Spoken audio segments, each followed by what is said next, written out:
Video kali ini saya akan membahas topik yang baru, yaitu tentang searching, di mana kita akan membahas tentang hash tables. Apa itu hash table atau tabel hash? Kalau kita mereview tentang searching,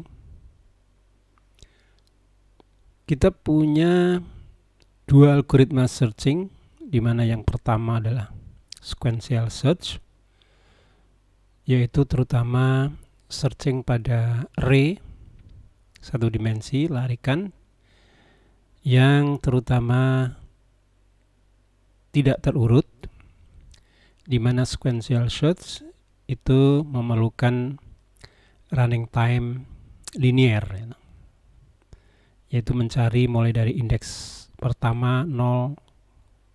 Jika sudah ketemu maka selesai. Jika belum, kita cek ke indeks ke-1, ke-2, 3 dan seterusnya sampai indeks terakhir daripada array. Kemudian jika array-nya sudah sorted, maka kita sebaiknya menggunakan binary search, pencarian biner, di mana array-nya sudah terurut, maka kita mencarinya di data tengah.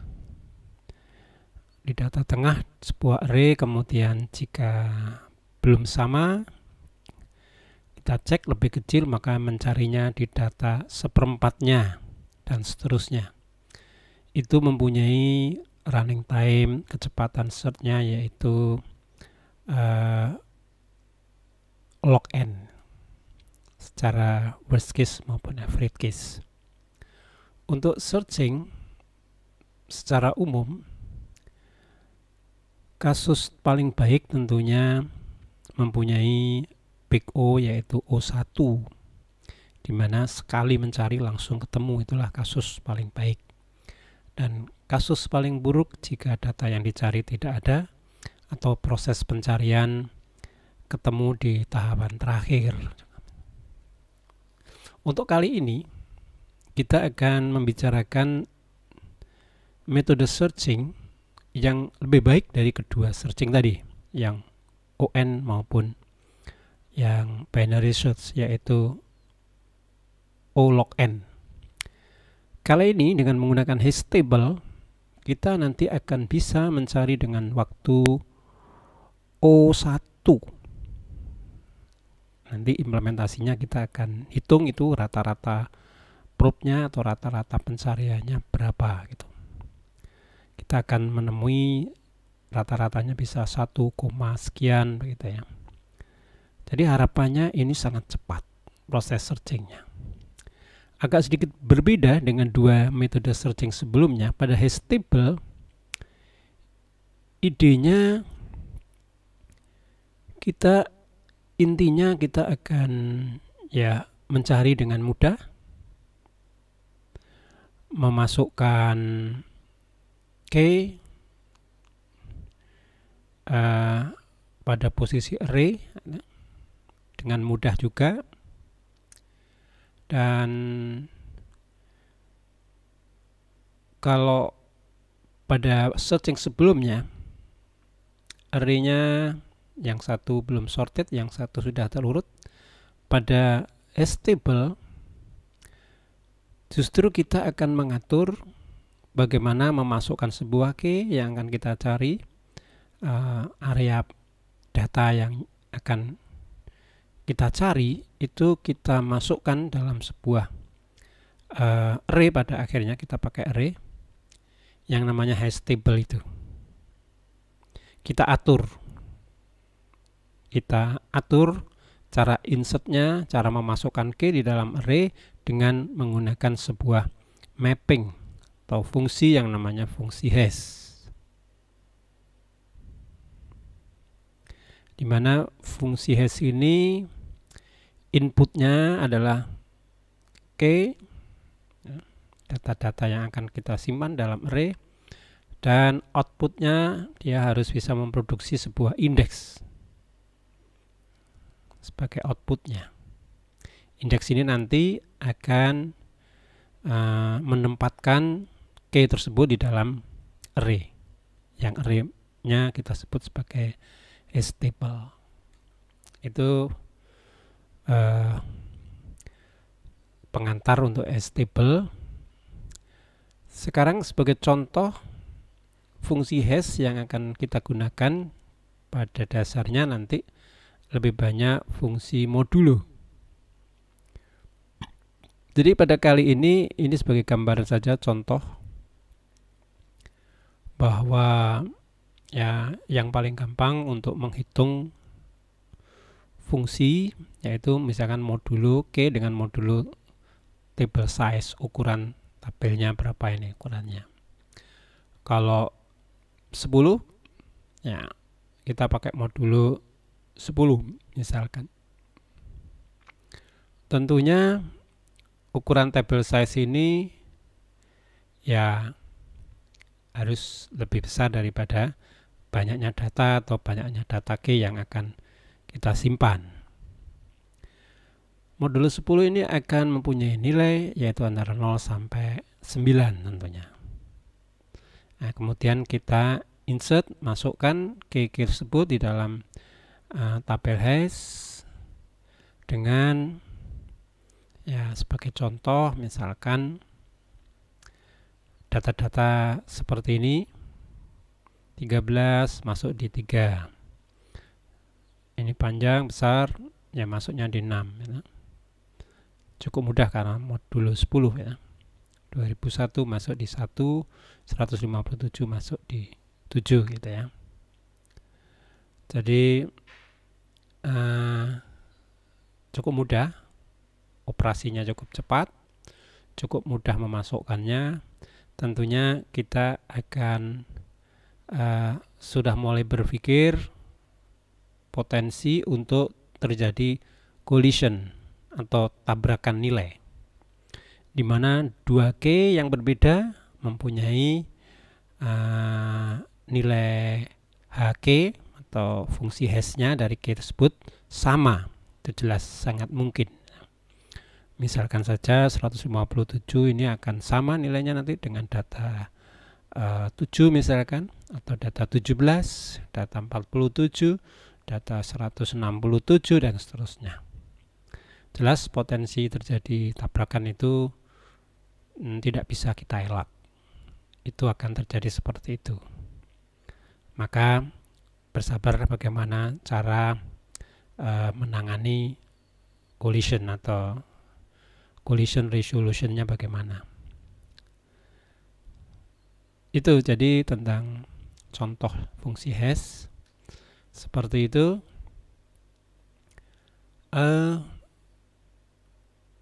Bagaimana sekarang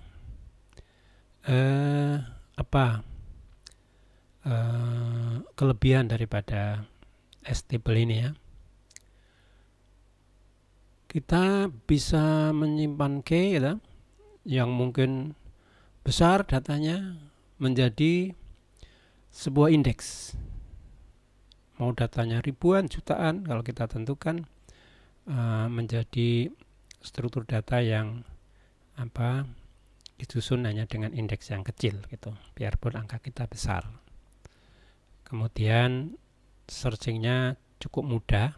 Bagaimana cara mencarinya dan insertnya dulu. Insertnya ya kita hitung saja. Misalkan HK nilainya berapa, ya K dimasukkan ke HK. Lalu bagaimana mencari GK? Ya sama. Kita hitung HK, lalu kita cek di tabel HK. Jadi untuk menginsert, mencari, ya kita menghitung fungsi hash-nya. Kita cek apakah tabel HK ini sama dengan K. Ya tentunya kalau ada tabrakan nanti ada penjelasan yang agak panjang di situnya. Jadi kompleksitasnya baik itu search, insertnya, proses pembentukan tabelnya, maupun search-nya kalau kita mencari data di situ itu adalah O1 ini harapannya ya. Kenapa tidak bisa nggak terjadi tidak O1 ya kalau tabrakannya banyak dan cara menempatkannya bagaimana mengatasinya tentunya ada beberapa cara nanti. Kemudian kita masih coba membuat misalkan nilai misalkan kita gunakan tadi K modulus 10. Ini kita mulai bagaimana cara menangani collision ini. Misalkan 207, tentunya akan sama dengan 157 nilai hash-nya. Maka akan terjadi collision di posisi 7 gitu ya. Nah, sekarang bagaimana kita akan mengatasinya gitu ya. Jadi kalau kita yang kita perlukan adalah bagaimana cara handling collision ini, mengatasi adanya tabrakan itu.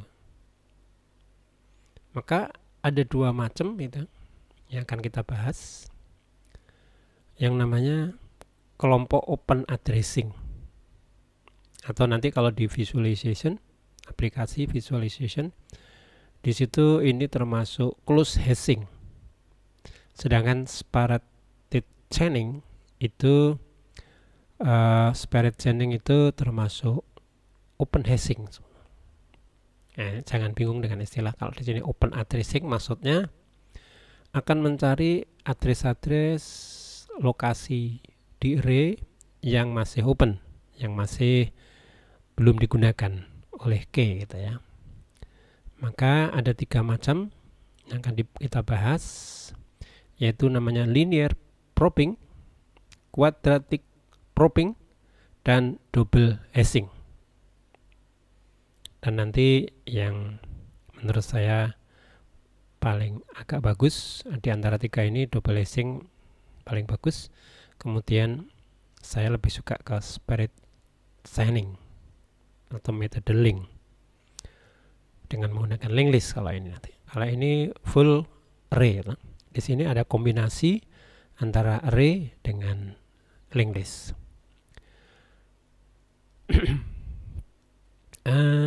Itu mungkin untuk pengantar bagaimana kita harus menangani collision itu ya. Sekarang kita bahas satu-satu, dimulai dari linear probing. Linear probing itu dari namanya ini mirip dengan sequential search yang kompleksitasnya linear. Jadi kalau kita ini maksudnya bagaimana membuat ukuran ya, tabelnya itu yang aman gitu ya. Tentunya harus lebih besar dari jumlah ya, K yang akan disimpan. Tentunya ukuran tabel tadi, kalau misalkan tabelnya ukurannya 10, kalau kita menyimpan data lebih dari 10 tentunya pasti akan terjadi collision atau tabrakan. Tapi kalau datanya kurang dari 10 juga tidak dijamin bahwa tidak terjadi collision. Kalau lebih dari 10 pasti terjadi collision gitu ya. Karena dan tidak ada tempatnya. Di sini kita harus menyediakan sel di dalam array yang available, yang bisa untuk ditempati. Maka dari itu ukuran tabelnya tentunya harus aman. Maksudnya ini. Misalkan nanti kita akan menyimpan data 15 misalkan, kita buat ukuran tabelnya kalau bisa lebih besar. Dan contoh di program saya nanti misalkan kita ambil modulnya adalah prima. Kenapa prima? Tentunya nanti ada, bisa dilihat di pembahasan ini, yaitu misalkan 17. Sehingga data 15 ini dijamin bisa masuk ke array 0 sampai 16. Apakah tidak ada tabrakan? Ya nggak bisa dijamin. Bisa ada, bisa tidak. Kebanyakan kalau datanya random bisa terjadi tabrakan, collision, nilai yang sama tadi, 2K yang berbeda nilainya sama, itu sangat mungkin. Maka dari itu nanti ada menggunakan modulo prima. Kenapa harus prima dan seterusnya. Di dalam linear probing, kita jika terjadi tabrakan maka akan dicari secara sekuensial, jadi kayak sequential search ya. Jadi di indeks harusnya dia berapa? Harusnya dia 7 misalkan. Maka karena 7 sudah ada yang menempati, maka dia akan mencari sel yang bebas gitu ya, sampai ditemukan. Kalau di 8 kosong maka ya 8. Kalau masih isi ya 9, 9 masih isi 10 dan seterusnya gitu. Kemudian contoh lagi yang tadi misalkan 207, di mana 7 ini sudah ada seperti itu, maka karena terjadi tabrakan maka kita cari di posisi 8 sebelahnya. Posisi X plus 1. Kalau X plus 1, X ini seharusnya dia sudah ada, maka X plus 1. Kalau X plus 1 sudah ada, X plus 2. Dan seterusnya seperti itu. Kemudian misalkan kita coba 426 ini, contoh yang lain gitu ya. 426 harusnya jatuh di 6. Di 6 ini kita tempatkan tadi di sini di 7 sudah ada, di 8 sudah ada, ya 9. Jadi seperti itu. Bagaimana kalau melebihi? Ya, melebihi misalkan 9 sudah ada, ya kita pakai prinsip seperti array melingkar gitu ya. Jadi kalau 9 setelahnya berapa? Ya 0, bukan 10 karena tabelnya ukurannya seperti ini. Ukurannya hanya 10, maka indeksnya 0 sampai 9. Jadi di sini ada sedikit keterangan, tapi sebelumnya ya. Kalau ya sini posisi 9 ya. Nah, misalkan 9 sudah ada, isinya nanti masuknya di 0 gitu, seperti itu. Itu seperti itu aja linear probing. Jadi dimasukkan secara linear.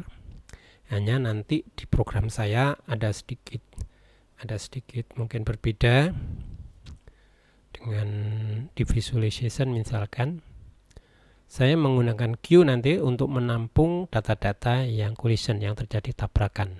Tidak langsung saya tempatkan, misalkan harus jadi 7, tidak saya langsung tempatkan 8, karena di 8 kemungkinan ada data yang memang nilai hash-nya 8, sehingga setelah semuanya dimasukkan, maka yang tabrakan ini baru dimasukkan ke dalam sel-sel yang masih kosong gitu ya. Nanti kita di implementasi akan kita bahas. Yang kedua adalah quadratic probing. Jadi sesuai namanya, kalau tadi linear, ini quadratic. Kalau linear tadi adalah X plus 1 plus 2 plus 3 dan seterusnya, maka di quadratic ini search-nya atau insert-nya juga kita misalkan hash-nya X, maka kita mulai dari plus 1 plus 4 ya, 9 3 kuadrat, 2 kuadrat 4, 1 kuadrat 1, 4 kuadrat 16, 25 dan seterusnya. Untuk apa ini quadratic probing? Sebetulnya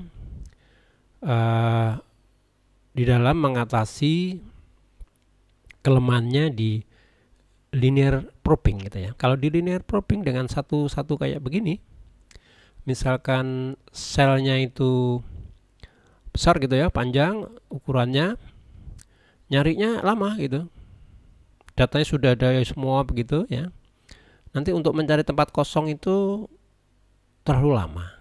Maka kita melangkahnya, probe-nya ya tidak urut tapi 1, 4, 9 agar cepat mendapatkan sel yang kosong. Itu idenya seperti itu, walaupun tidak selalu tercapai gitu ya. Contohnya misalkan tadi 207 misalkan tadi ditempatkan di 7, maka ya masuk di 8 karena open, maka oke, tempatkan di situ ya. Ya, ini kembali ke sana tadi. Sama, ini masih dengan linear probing karena data pertama pun kalau 7, 8. Nah, nanti yang kedua baru kalau misalkan 207 ya, ada data seperti contoh ini 426 misalkan. 426 harusnya modulonya 6, lalu apakah sudah ditempati? Ya, sudah ditempati. 6 tambah 1, 7 juga sudah ditempati. Maka tidak ke 8 kebetulan sudah ada ya, 207 misalkan.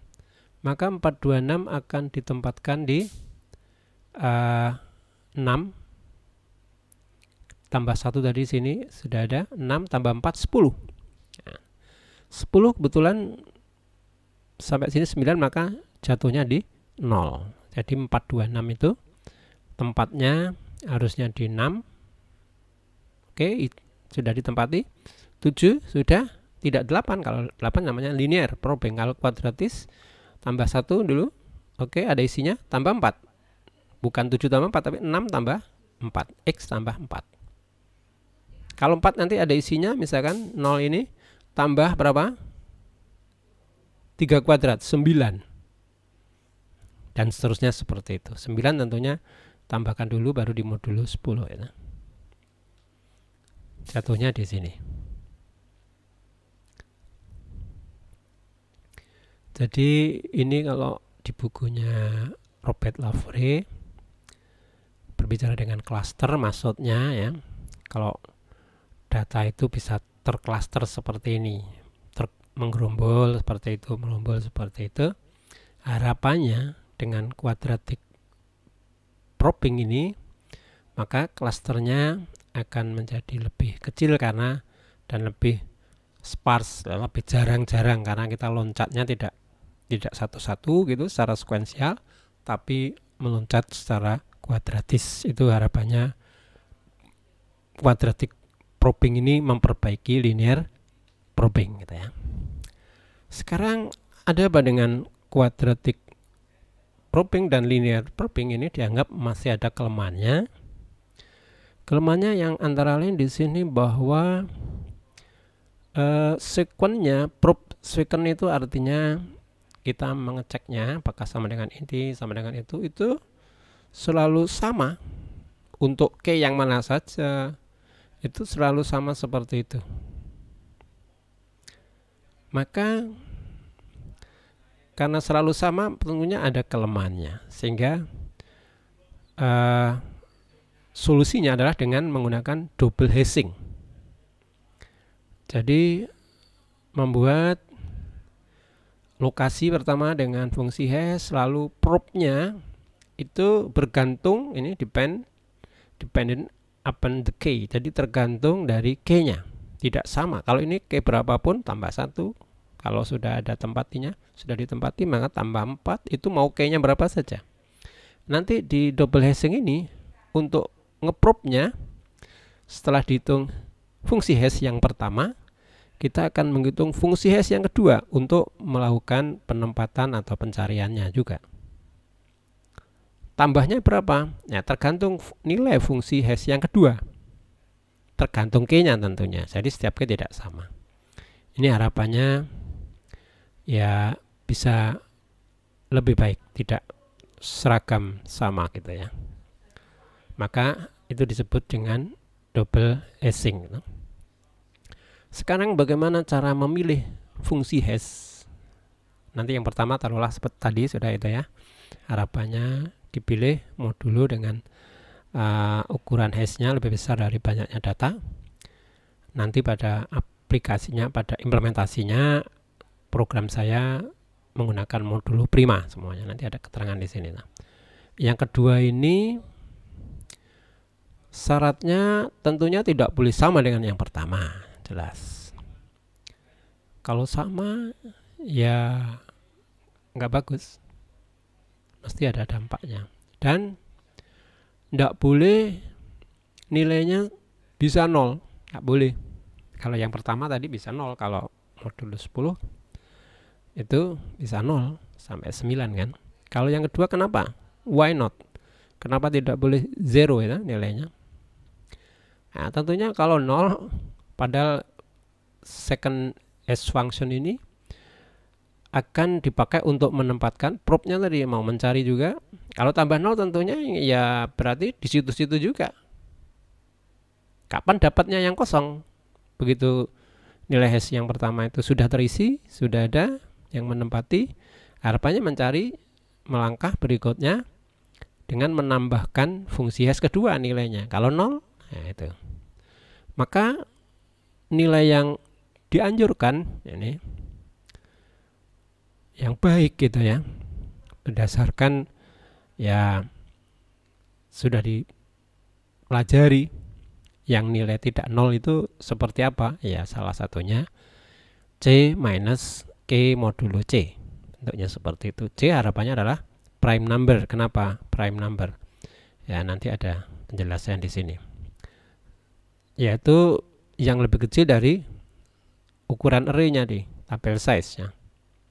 Misalkan 10 ya C-nya ini bisa 7, bisa 5. Nah, kenapa prima? Ya nanti ada di sini penjelasannya. Misalkan kita cobakan dulu contoh bahwa untuk menginsert 207 ya 7 jelas, lalu akan terjadi tabrak dengan elemen 157.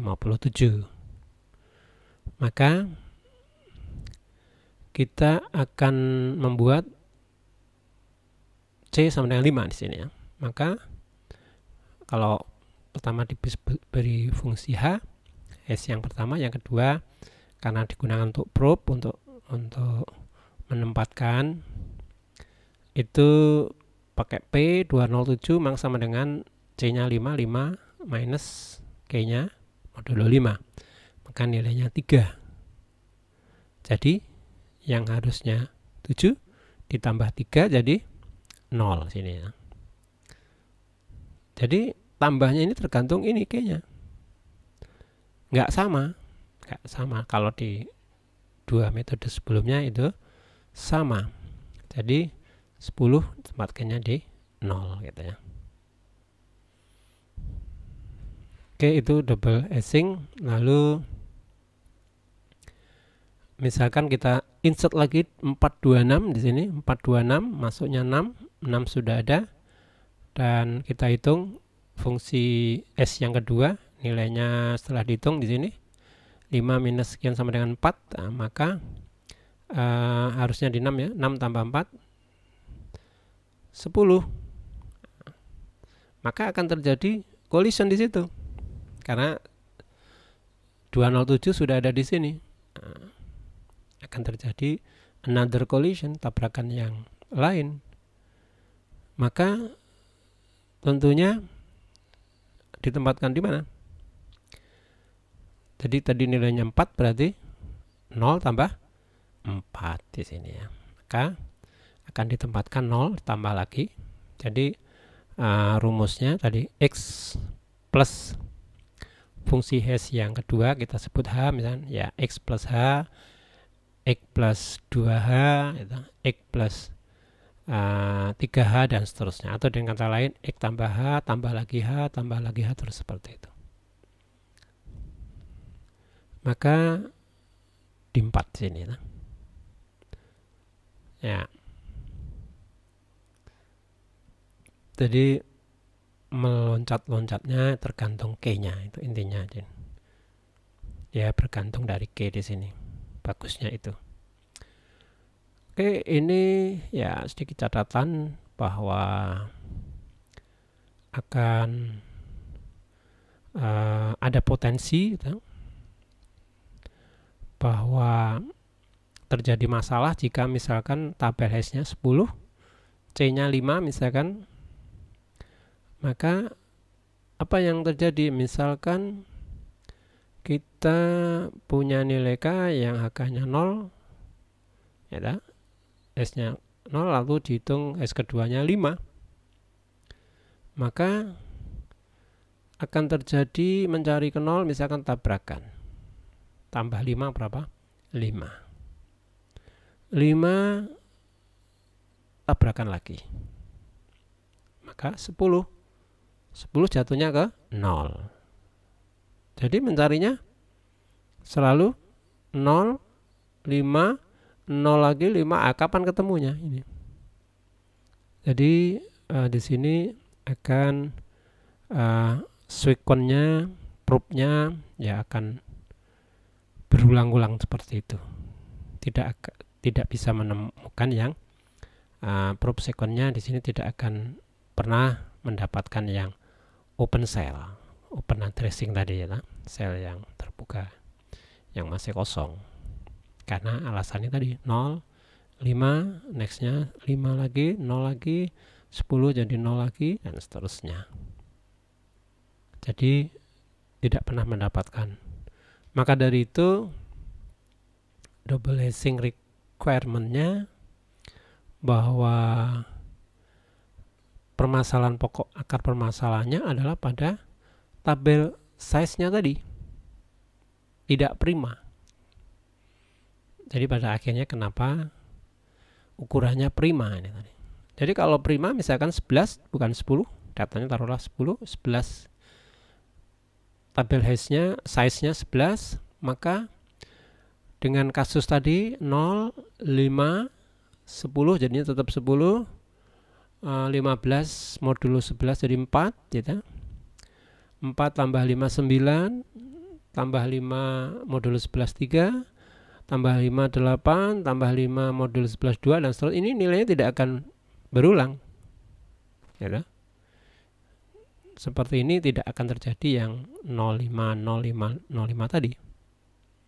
Ya, ini akan menjamin untuk mendapatkan sel yang kosong tadi. Maka sangat penting di sini bahwa requirement of double hashing di sini bahwa tabel size-nya harapannya adalah prima ya. Jadi 10 itu tidak bagus, maka ya harusnya 11 boleh, 13 ya boleh. Nah, sehingga kita anggap bahwa open addressing ini yang paling bagus adalah double hashing dengan requirement yang tadi itu ya. Baik, sekarang metode yang sedikit berbeda dari 3 tadi. Ini termasuk kategori, kalau tadi disebut close hashing, karena sebetulnya tabel S-nya itu close, tidak bisa menambah. Jatahnya ya itu aja, memorinya gitu ya.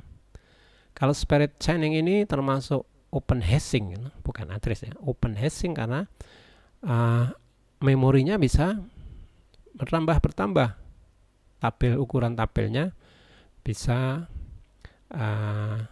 terbuka untuk tambah-tambah, tidak close gitu, tidak fix gitu ya.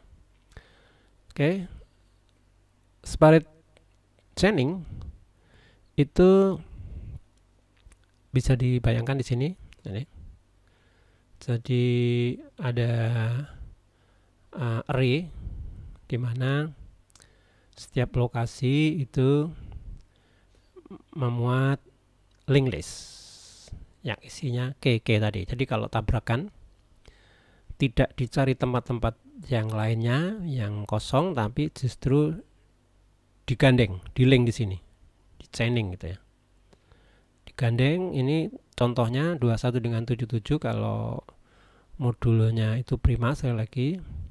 7 misalkan, maka 21 ini juga 0, 77 juga 0, maka 21 dan 77 digandeng seperti itu.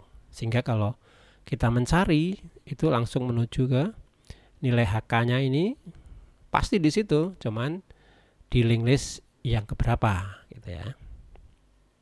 Gak usah nyari-nyari ke sana, nyarinya nambah 1 linear probing, tambah kuadratik 1, 4 itu kuadratik, double hashing tadi dengan menambah nilai hash yang kedua, ini selalu di sini.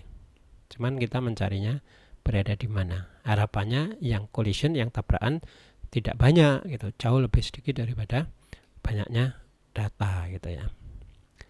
Misalkan ini contoh lagi 7 ya. Jadi tadi 21 tadi sudah 0, 72 2 sendiri masih ada, ini semua ini tabrakan nilainya 5 ya, 75, 5, 19, 5 modul 7 ya. Kemudian ya oke, ini menjadi mudah gitu secara pencariannya juga lebih cepat ini. Kemudian